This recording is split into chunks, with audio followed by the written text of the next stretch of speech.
The length of common chord of two intersecting circles is 30 centimetre. So मेरे पास दो circles हैं और इनको कट कर रही है एक कॉमन कोड. उस कॉमन कोड की लेंथ क्या है 30 centimetre. If the diameter of these two circles is 50 centimetre and 34 centimetre then calculate the distance between their centre. तो एक सर्कल है C1, एक सर्कल क्या है C2. इसका डायमीटर क्या है 50 सेंटीमीटर, इसका डायमीटर क्या है 34 सेंटीमीटर और इन दोनों को एक कॉमन कोड कट कर रही है AB जिसकी लेंथ क्या है मेरे पास 30 सेंटीमीटर. तो मुझे क्या कैलकुलेट करना है, calculate the distance between O and O dash. इन दोनों के बीच में जो डिस्टेंस है मुझे वो कैलकुलेट करना है. तो सबसे पहले क्या करते हैं हम लोग रेडियस निकाल लेते हैं. यहाँ पे तो चलो मैंने निकाल लिया है बट हमें निकालना पड़ेगा क्योंकि एक सर्कल का रेडियस 50 सेंटीमीटर है, एक का 34 सेंटीमीटर डायामीटर है. दोनों सर्कल्स का, एक सर्कल का डायामीटर 50 सेंटीमीटर है, एक का क्या है 34 सेंटीमीटर. वहाँ से रेडियस निकालते हैं. तो मैं यहाँ पे लिखूँगी फोर सर्कल C1 क्योंकि मैंने सर्कल का नाम रख लिया है. ये जो सर्कल है ये C1 है, ये सर्कल क्या है C2. यहाँ पे डायामीटर कितना दे रखा है मुझे इस सर्कल का 50 सेंटीमीटर. तो अगर 50 सेंटीमीटर डायामीटर दे रखा है तो रेडियस कितना होगा 50/2 दैट इज़ 25 सेंटीमीटर. क्योंकि ये सर्कल के लिए क्या होता है हाफ. दूसरा करते हैं फोर सर्कल C2. जो सर्कल क्या है मेरे पास C2. तो यहाँ पे डायामीटर क्या दे रखा है मेरे पास 34 सेंटीमीटर. रेडियस का फॉर्मूला क्या होता है diameter over 2 that is 34/2 that is 17 centimetre. ये हो गया. अब क्या करना है, अब कोड दे रखी है कॉमन कोड AB. इसकी लेंथ क्या दे रखी है आपको 30 सेंटीमीटर. ये AB है. अब आपको एक बात पता है कि जो AC है वो किसके इक्वल होगी BC के.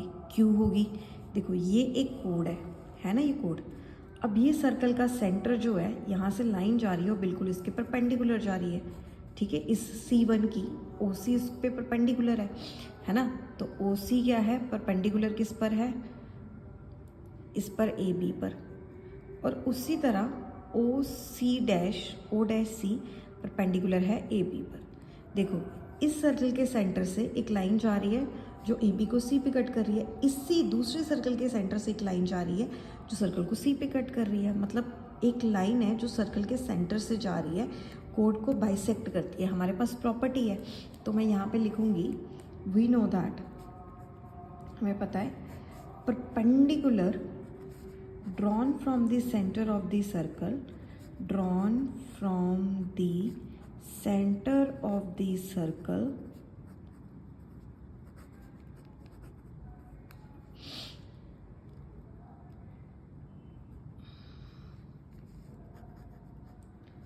Bisect the code.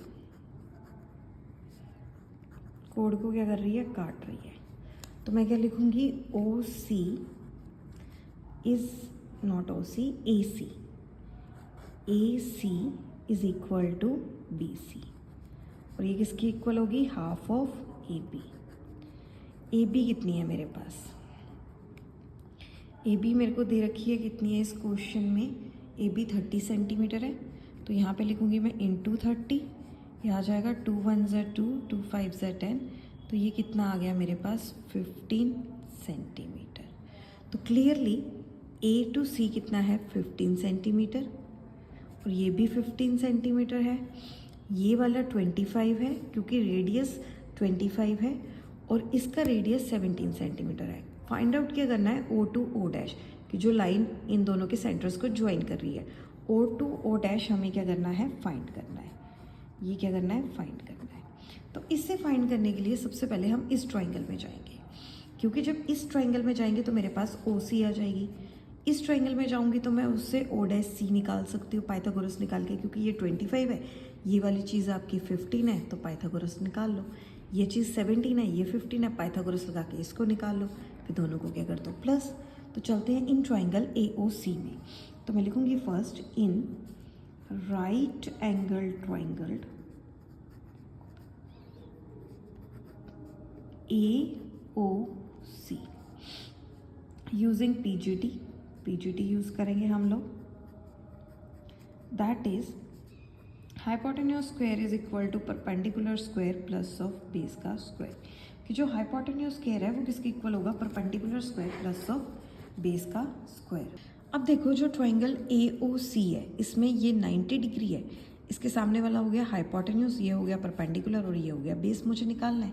तो मैं लिखूंगी AO का स्क्वायर, AO का square is equal to AC का स्क्वायर प्लस ऑफ OC का स्क्वायर, ये लिखूंगी मैं। अब AO कितना है 25 का स्क्वायर और AC मैंने निकाला है 15 का स्क्वायर और मुझे क्या निकालना है OC का स्क्वायर। 25 का होते हैं 625, 15 का होते हैं 225 प्लस ऑफ OC का स्क्वायर, ये जाएगा यहाँ पे, वहाँ पे जाके हो जाएगा माइनस 625 में से माइनस करो 225, that is equal to OC का स्क्वायर। 5 में से 5 गए 0, 2 में से 2 गए 0, 6 में से 2 गए 4, 400 इज़ दैट OC का स्क्वायर। अंडर रूट दे दो यहाँ पे, 400 इज़ इक्वल टू OC का स्क्वायर, ये कितना आ गया 20 OC। तो ये आ गया मेरे पास, मतलब ये मैंने अभी निकाला, क्या आ गया 20 सेंटीमीटर। अभी इस ट्राइंगल में चलते हैं ताकि मैं OC निकाल लूँ। तो मैं यहाँ सेम लिखूंगी, in right angle triangle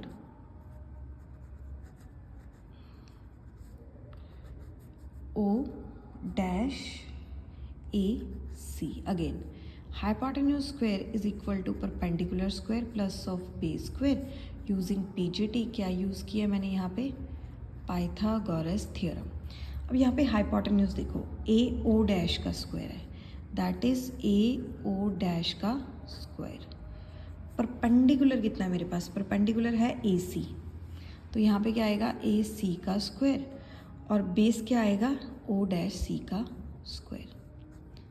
okay, अब AO' कितना है मेरे पास 17 का स्क्वायर और AC का स्क्वायर कितना है AC, ये कितना है 15 का स्क्वायर प्लस OC मुझे निकालना है ना। 17 का होते हैं 289, 15 का होते हैं 225 प्लस ऑफ OC का स्क्वायर, ये यहाँ पे प्लस हो रहे, उधर जाके क्या हो जाएंगे माइनस। 289 में से माइनस कर दो 225 इज डेट OC का स्क्वायर। अब 289 में से 225 माइनस किए, 9 में से 5 गए 4, 8 में से 2 गए 6, 2 में से 2 गए 0, OC का स्क्वायर। अब अंडर रूट दे दो तो OC ये कितना आ गया 8 सेंटीमीटर। ओके, तो अब मुझे क्या निकालना है OC निकालना है। अब देखो सिंपली मुझे क्या पूछना था, क्या जानना था OO' जो क्वेश्चन में पूछा है, ये क्या होगा OC का प्लस OC का प्लस, OC 20 है, वो क्या है 8, तो ये कितना आ गया 28 सेंटीमीटर। तो ये क्वेश्चन हो गया, ये बहुत ईजी था, इतना कॉम्प्लिकेटेड नहीं था।